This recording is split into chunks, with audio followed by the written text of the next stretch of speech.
Hey guys, welcome to the channel. Today I am super excited because I want to share this gluten-free bread cookbook that I can't stop talking about with you guys.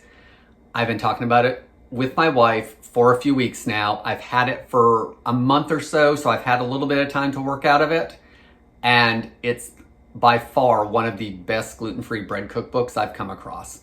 It's actually not even brand new. It's been around since about 2014. So let me show you what that book is. The book is Gluten-Free Artisan Bread in 5 minutes a day. Now, the 5 minutes a day is because you can mix up the batter for your gluten-free breads and it can stay in the refrigerator for up to 10 days, which is awesome because you can make it and then leave it in there, and then when you need bread, you just take out what you need from the dough, shape it, let it rise, and bake it. Now, the few breads that I've done out of this so far, I have found that they taste like regular bread, which Tara loves because she doesn't want it to taste gluten-free. She wants it to have good texture. I'm not gluten-free, so I want it to at least taste good and have good texture, but I can go get a regular loaf of bread if I need one. She can't. So far, I'm getting requests from her to make stuff out of this book.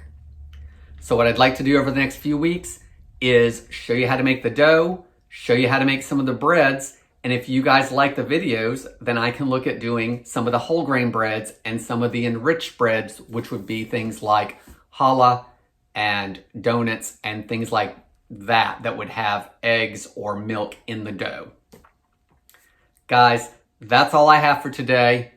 Be sure to watch out for the next video. I'm going to show you how to make the flour mix and the dough. We're going to get it in the fridge, and then the videos after that, I'll actually show you how to make some of these. Some of these I've done before, so hopefully they'll look better than my first shot. I'll put a couple pictures up so you can see, and they are pictures that aren't great because I just snapped a couple quick ones to send to Tara as I was baking. And a few of the recipes I haven't made, which I will let you know, so we'll see how they come out for me making them the first time. Guys, thanks for watching today.